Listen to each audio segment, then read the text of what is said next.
Hello, everyone, and welcome to Addiction to Language.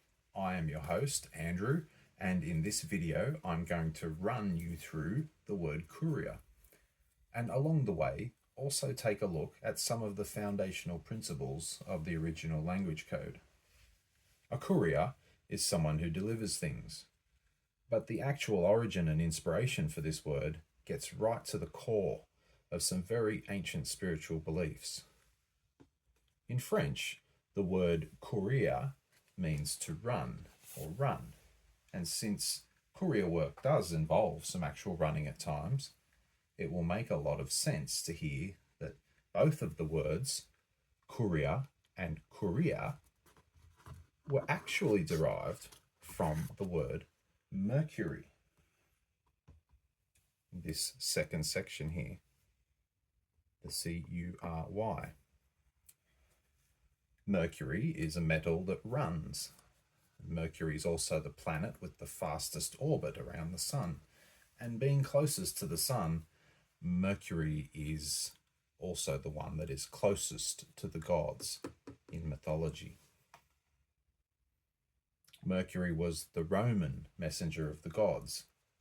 Mercury is a character name that is equivalent to the Greek version Hermes. He was the go-between, delivering things between the gods and mankind. Mercury/Hermes could even deliver your soul to the gods.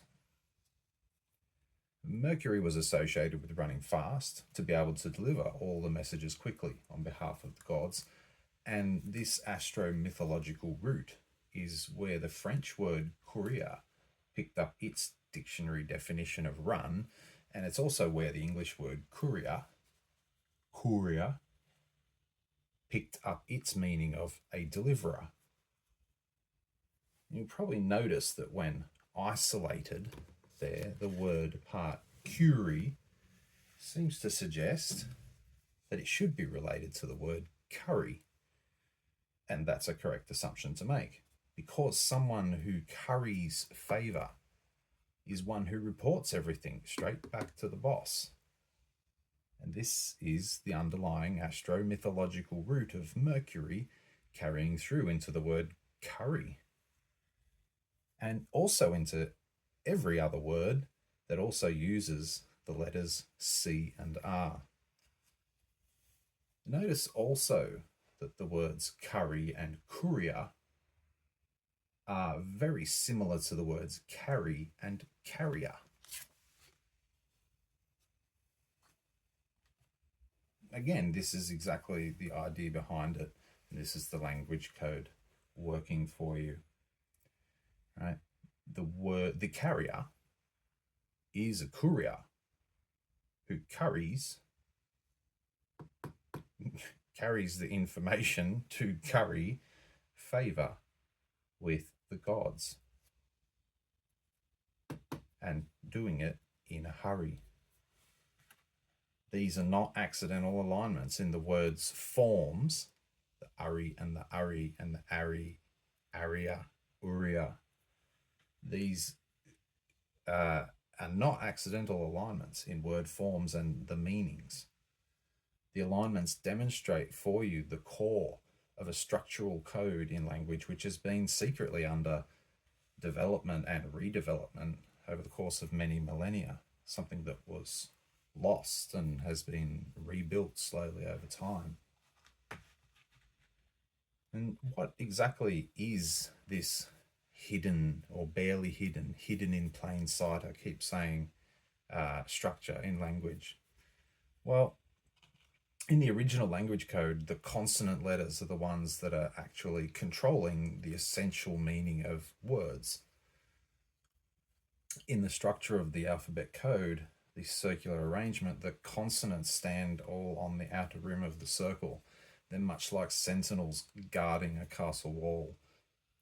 And what they are guarding is the treasure at the core, and that's the vowel letters. The vowels are at the center of linguistics and are much more fluid in their particular meanings. And the somewhat, you could say, gooey nature of the vowels and their meanings means that they can and often are interchanged in a word without affecting the overall meaning.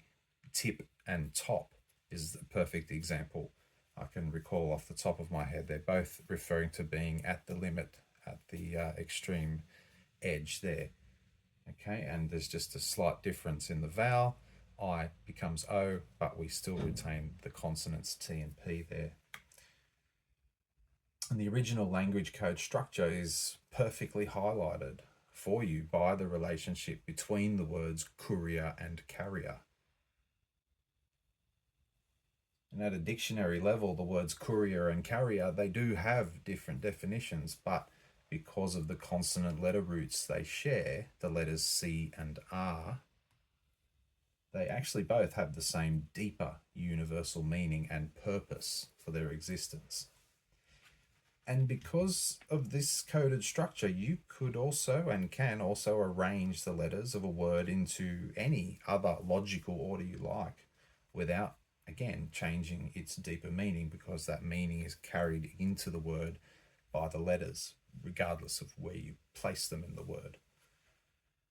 Okay, so this is also where the word race and the word core come from. Okay, so here we have the same arrangement, the C and R that we have in the Courier, C and R, C and R. Okay, but with race, what was happened is the letters have been reverse ordered. Okay, but the deeper meaning of being fast about it is still coming from those consonant letters and that deeper original root of the idea of fast delivery and running and racing. Okay, so as I say, the consonants stand guard around the outside, protecting the vowels like the flesh of fruit shelters the seed. But the consonants are also holding them hostage at the same time, keeping them trapped inside. The universe is a paradoxical place, right? And because the language code mimics the universal order, the language code also mimics that paradoxical nature. Okay, it is a prison keeping deeper meaning hostage, but it's also a fortress guarding the treasure of deeper meaning. Not only does this corral of alphabet letters simulate the idea of containment and protection at its alphabet structural level, it carries through into the words themselves. The structure of the individual words reflects this fortress-like guarding nature. Okay, so what I mean by that is the primary structure of a word is always a three-letter combination of a consonant, a vowel, and a consonant. We see that in cat and dog and many others, mum and dad, tip and top. Okay, that's our basic complete word format. The linguistic trinity, I call it, of a three-letter combination being the primary root form of a word, and then we build upon it, or we reduce it, take away. Say we add more letters if we want to include more detail, or we can take away letters if we want to be less specific. A word is really just something that we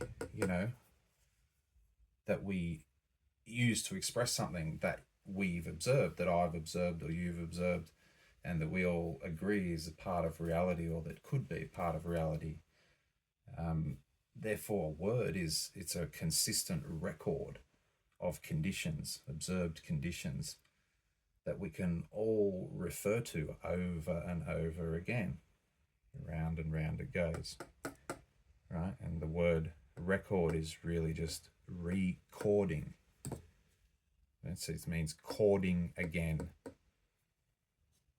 right? And a chord is a line drawn through the middle of a circle. So you could say that all of our words are built according to a master plan. The word accord means to reach an agreement, if I'm not mistaken. And the idea of reaching agreement, again, comes back to that consistent record that we all agree that a word means a certain thing, and that is the essence of what facilitates communications. What makes language possible is not the letters, it's that we agree, and we all agree that that is the meaning of a word, and that's what makes it all possible. So I hope you enjoyed that. Follow Addiction to Language today to learn more about this secret code at the core of human language.